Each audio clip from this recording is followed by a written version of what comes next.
김대호 TV의 2022년 33회 공인중개사 시험 공법 41번을 풉니다. 자, 공법에 대한 공인중개사 시험도 흐름을 갖고 공부하시기 바랍니다. 한 문제 한 문제를 전부 다 맞추려고 한다는 건 불가능합니다. 공법에 관련된 법 제도가 5개가 다 분포되어 있죠. 자, 공법을 40문제를 다 맞추려는 것보다 흐름을 갖고 가서 각 법률에 최소한의 30개, 26개에서 30문제만 맞춰도 충분합니다. 그래서 공법을 40문제를 다 맞추려고 하는 것 자체가 불가능한 공부이기 때문에 지엽적으로 공부하는 것보다 전체의 흐름을 잡고 흐름에 대해서 공부하시기 바랍니다. 자, 용어를 반드시 알 수 있는 것은 반드시 잡고 가면서 용어에 대한 개념을 반드시 암기하면서 전체의 흐름을 잡고 공부하시면 40문제를 다 맞히지 않더라도 26개 이상만 맞춰도 됩니다. 26개에서 30개 사이에서만 맞추면 충분히 전체 공인중개사 자격시험이 나오기 때문에 자, 공법을 한 문제 한 문제 다 맞춰야겠다 하는 욕심으로 전부 다 외워야겠다. 불가능에 도전하는 겁니다. 자, 불가능에 도전하지 마시고 자, 흐름을 갖고 공부하시기 바랍니다. 자, 공법 41번 용도 지역, 용도 지구, 용도 구역에 관한 설명으로 옳은 것. 자, 이 3용도 지역이죠. 3용 지역입니다. 반드시 용도 지역, 용도 지구, 용도 구역에 관련된 용어와 개념을 숙지하시기 바랍니다. 이게 공법의 기본이죠. 자, 용도 지역에 관련된 용어와 용도 지구에 관련된 용어, 용도 구역에 관련된 용어를 반드시 여러 번 읽어보면서 자, 이걸 반드시 기본으로 숙지해야 공법 40문제를 다 풀 수 있다. 그런 마음으로 이것부터 암기하시기 바랍니다. 자, 그 중에 용도 지구에 가장 중요한 게 복합용도 지구가 있습니다. 이 복합용도 지구는 일반 주거지역, 일반 공업지역, 계획관리지역에서만 복합용도 지구를 지정할 수 있습니다. 자, 일반 주거지역 1종, 2종, 3종, 그 다음에 일반 공업지역, 그 다음에 계획관리지역에서만 복합용도 지구를 지정하지 다른 지역에서는 이 복합용도 지구를 지정하지 않습니다. 자, 특히 유통상업지역이라든가 상업지역, 그리고 녹지지역, 관리지역, 농림지역, 자연환경 보전지역에서는 복합용도 지구를 같이 지정하지 않습니다. 자, 복합용도 지구를 지정하는 이유는 전체 면적의 3분의 1 이하 범위에서 지정하는데 지역 토지 이용 사항이라든가 개발 수요, 주변 여건 등을 고려해서 효율적이고 복합적인 토지 이용을 도모하고자 특정 시설의 입지를 완화할 필요가 있는 지구에다가 지정하는 겁니다. 자, 복합용도 지구를 지정하면 용도 지역을 변경하는 걸 우려가 돼서 용도 지역 변경이 번거롭죠. 용도 지역을 변경하지 않고서도 용도 지역 변경 시 기반 시설이 부족해지는 문제가 우려되기 때문에 용도 지역을 변경하지 않고 건축 제한만을 완화하는 것을 목적으로 복합 용도 지구를 지정하는 겁니다.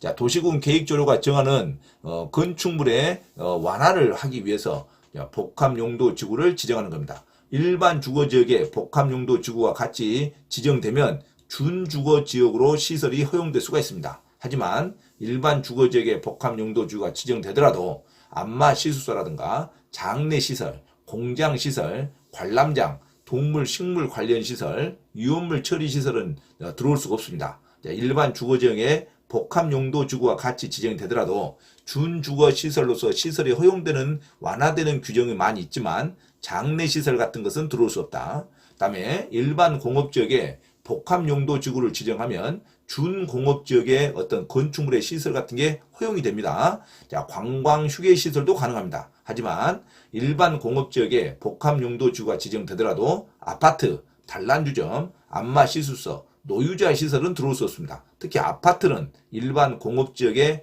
복합용도 지구가 지정되더라도 아파트는 건축할 수가 없습니다. 자, 이것도 특히 알아주시기 바랍니다.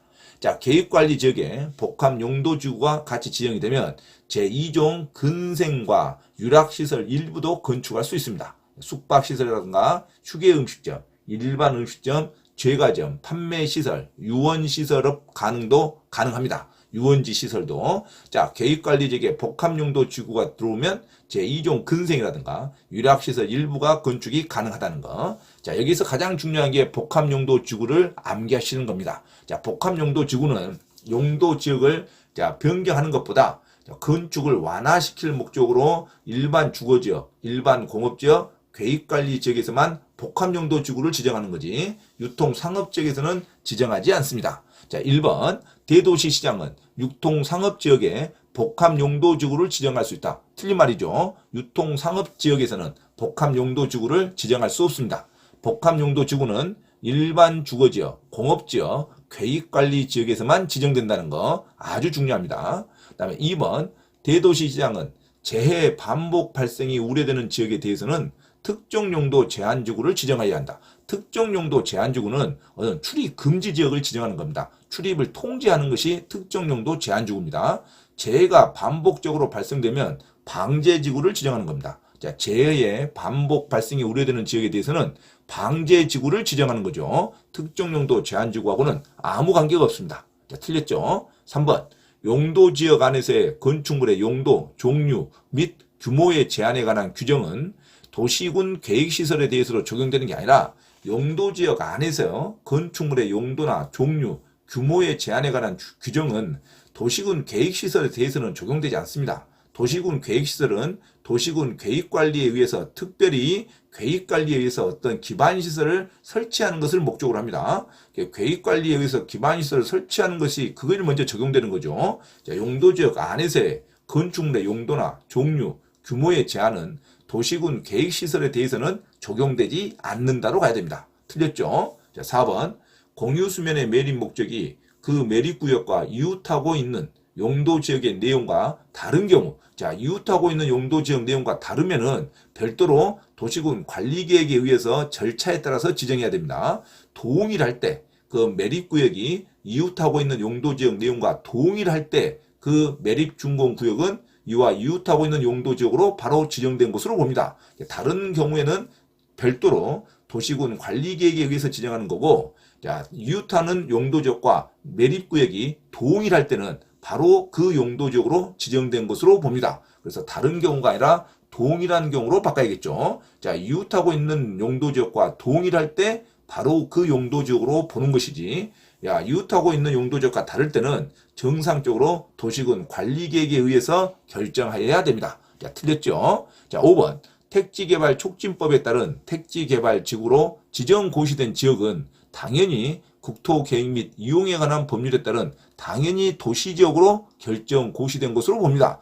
택지개발지구라는 것은 도시지역으로 만들겠다는 지역이죠. 그래서 택지개발 촉진법에 따른 택지개발지구로 지정고시되면 당연히 도시지역으로 결정고시된 것으로 봅니다. 자, 당연한 문제죠. 그래서 공법을 흐름으로 공부해야지 이 당연한 문장이 나왔을 때 이게 정답이라는 것을 맞힐 수가 있습니다. 한 문제 한 문제를 너무 지엽적으로 공부하다 보면 어느 게 흐름으로 당연한 말인데도 놓칠 수가 있습니다. 당연한 말은 당연하게 맞는 겁니다. 그래서 반드시 공법도 40문제가 반드시 어렵다고 생각하지 말고 쉬운 문제는 반드시 맞힌다. 흐름을 갖고 공부하시기 바랍니다.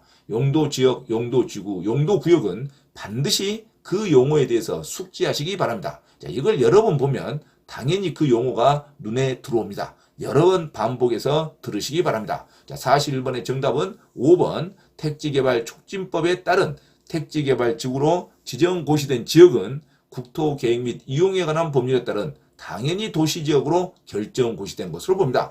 택지개발지구가 도시지역 하겠다는 지역이죠. 당연히 도시지역으로 결정고시된 것으로 봅니다. 자, 1번부터 5번까지 지문 하나하나를 반복해서 숙지하시기 바랍니다. 계속해서 반복해서 나오는 지문입니다. 그리고 복합용도지구는 특별히 복합용도지구는 일반 주거지역, 일반 공업지역, 계획관리지역에만 지정된다는 거 놓치면 안 됩니다. 자, 41번의 정답은 5번으로 기억하시기 바랍니다.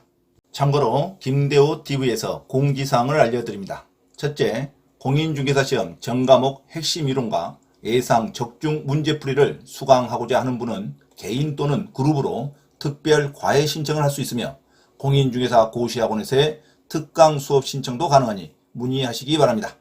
둘째, 현재 용인시 수지구청역 인근 용인직업전문교육원에서 평일반인 화, 목요일, 주말반인 토, 일요일 수업을 국비 지원 강좌로 경매 실무 및 권리분석 강의와 강제집행법 실무 강의를 진행하고 있으니 수강하고자 하는 요일을 선택하여 많은 문의와 참여 바랍니다. 셋째, 공인중개사 시험 대비 전과목 핵심 이론 교재와 시험에 반드시 나오는 전과목 핵심 요약 강의 교재를 발간하였음을 알려드립니다. 공인중개사 자격 취득에 관심 있는 분은 전과목 핵심 요약 교재와 핵심 교재를 구입하면 반드시 시험에 합격할 수 있습니다. 구입을 원하는 분은 김대호 원장에게 문자로 신청하면 주소지로 배송해 드립니다. 넷째, 강의를 무료로 수강하고자 하는 분은 서울 강서구 내발산동 발산초등학교 앞 소생교에서 매주 2회 수업을 진행하니 일요일 11시 예배 시간에 참석하여 문의하시기 바랍니다. 이상 부동산 고시연구원 김대호 TV 김대호 원장입니다. 감사합니다.